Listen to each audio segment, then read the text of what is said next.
63% of adults say emotional connections, not looks, is the biggest driver of relationship satisfaction. Yes, more than half of people put emotional connection over physical appearance when it comes to real love. But here is the twist. They look for the perfect checklist partner and they wonder why it never feels like real love. Let's talk about why perfect on paper ruins romance. How to actually date emotionally, not logically. Here's why perfect on paper people are so dangerous in dating. They make you feel responsible. They look good to your friends. They look good to your family. They look good logically.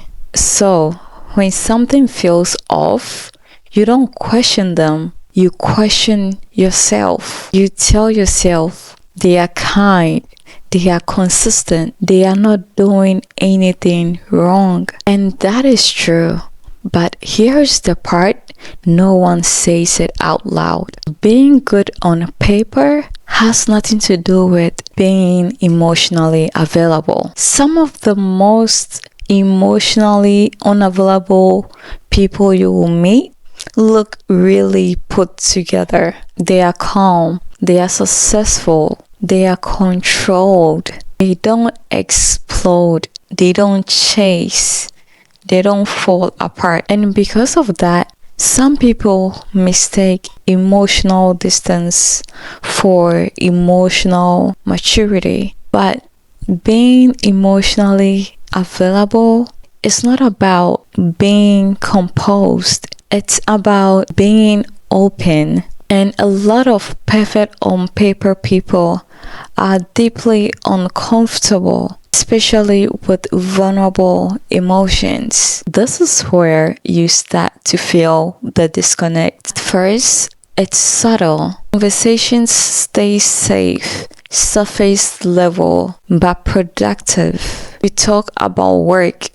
You talk about plans, future goals, but when you try to go deeper, to talk about feelings, emotions, fears, needs, then something shifts. They pull back, they intellectualize, they start to think logically, they change the subject, then they tend to reassure instead of relating to the subject. They are not cold, they are just guarded. And over time, that guard creates a distance where you start feeling the disconnect. Why it feels so confusing. This is where people get stuck because logically everything works out. There is no obvious red flags, no drama problem, no clear reason to leave. So when you feel disconnected, you feel guilty. You think maybe I'm asking for too much. Maybe this is just what healthy relationship feels like. Maybe passion is unrealistic. But the truth, it's simpler and harder. You are trying to build an emotional intimacy with someone who doesn't know how to access it. This is the we should be happy by now moment. It usually doesn't fall apart on the first date. The first date is fine, easy, and even they are polite. They listen. They ask the right questions. You leave thinking, that was nice. And that is the problem because there is no pull, but also there is no reason to walk away. So you go on a second date or third. Then suddenly it's been a few months and somewhere around the 3-month mark, a thought quietly creeps in. We should be happier by now, but nothing feels right either. You are spending time together. You are exclusive. You are doing relationship things together. But emotionally, you feel like you are on the outside. You don't feel deeply known. You don't feel deeply met. You don't feel the emotional closeness everyone says it grows with time. You can't explain why. What's actually happening? This is where low emotional availability shows itself, not through trauma, but through absence. They don't go deep because they don't know how to. They don't open up because vulnerability feels unsafe. They don't express feelings because they learn earlier on to keep things contained. So they stay pleasant, they stay reliable, and they stay distant. And then you start carrying the emotional weight of the relationship alone. Quiet loneliness. This is the part people rarely admit. You can feel lonely in a relationship that looks healthy. You can feel disconnected next to someone who treats you well. You can feel like you are asking for too much emotional presence when all you are asking for is emotional presence. And the worst part, you start doubting yourself instead of doubting the situation. Chemistry is not something you force. It happens when two people feel emotionally open with each other. When one person keeps their guard up, attraction slowly fades away. Not because they aren't attractive, but because there's nothing emotional for them to connect to. The relationship becomes predictable, safe, and logical, but not alive. Most emotionally unavailable people didn't just wake up to become this way. They adapted.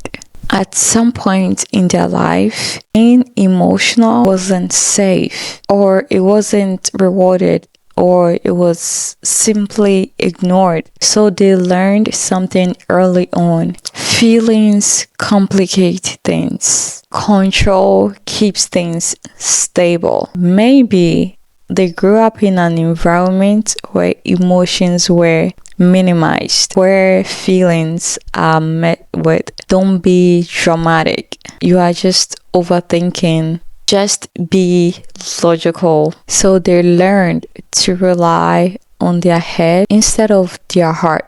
Logic felt safer. Structure felt reliable. Emotional expression felt unnecessary or risky. For many people, vulnerability didn't lead to closeness. It led to disappointment, rejection, shame. So they learned to keep themselves together. They became self-sufficient, composed, low maintenance. And on the outside, it looks like emotional maturity. But on the inside, it's emotional avoidance. Why they don't feel the spark? This is important. Emotionally unavailable people mostly want connection, but they don't experience it in the same way because chemistry requires emotional openness. When feelings stay contained, attraction is muted. So they move through relationship feeling like they don't know what is missing. Something should be here, but it's not. Why does this keep happening? This is why the pattern keeps repeating. They date good people, they stay stable, they do everything right. But these relationships never deepen. So they either lose interest, feel restless, or end the relationship saying something feels off or something is missing, without realizing the missing piece is emotional availability. Here's the hard truth most people don't want to hear. If you avoid vulnerability, you avoid intimacy. And if you avoid intimacy, love really never have a place to land. This is what dating with emotional awareness looks like. Dating with emotional awareness doesn't mean ignoring standards. It means changing what you prioritize. Instead of asking, does this person make sense? You start asking, how do I feel around this person emotionally? And this one shift can change everything. And of course, this doesn't mean to be with someone who is senseless. Emotionally aware dating doesn't wait 3 months for you to notice a pattern. You notice early. Do conversations go deeper or do they stay surface level? Do you feel safe expressing feelings or do you hold back? When you open up, do you feel met or you feel managed? Because emotional distance doesn't improve over time, but it reveals itself. Also, listen to your body, not just your mind. Sometimes your body knows before your brain does. Do you feel calm and engaged? Do you have dates feeling energized or emotionally drained? Do you feel warmth or neutrality? If your chest feels empty instead of open, that's information, not a flaw. You stop overriding your instincts. Also means you stop talking yourself out of your own experience. You don't say they are great, so I should feel more. You say they are great, but this doesn't feel right for me. That's not selfish. That is honesty. You leave sooner and kinder. This is important. When you choose emotional awareness, you don't stay hoping someone becomes emotionally available. You leave earlier with clarity, not resentment. You don't wait until you're exhausted, because staying too long doesn't make love grow. It makes love wither in this situation. When you date this way, you stop chasing potential. You stop settling for almost.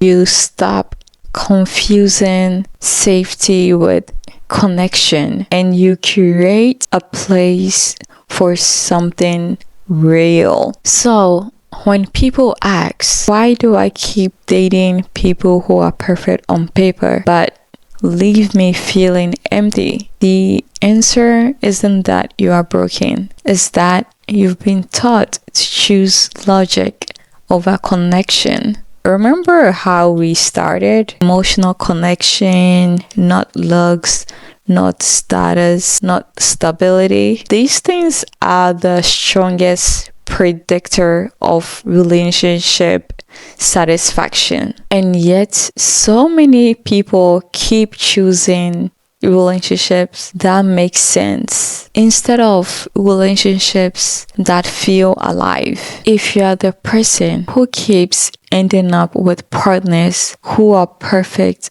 on paper, but you always end up feeling lonely and leaving, you are not too much. You are responding to emotional absence, and you do not need to justify your need for depth. And if you are that person who keeps hearing you are great but something is missing and you don't understand why, that doesn't make you broken either. It just means you learned how to survive without vulnerability. But love doesn't grow on survival mode. Here's the truth both sides have to face. Emotional connection requires risks, presence, exposure. It asks us to be felt, not just evaluated. And as long as we keep choosing safety over sincerity, we will keep repeating the same patterns with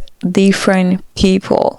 Dating isn't a checklist. Dating is an emotional experience. And the moment you stop asking, does this person make sense? And start asking, do you feel emotionally met here, or do you feel emotionally connected here? That's the moment dating stop feeling confusing and start feeling honest. If this resonated with you, subscribe, turn on your bell notification, comment. I would like to hear your thoughts. Also, share this with someone who needs to hear it. Oh my god.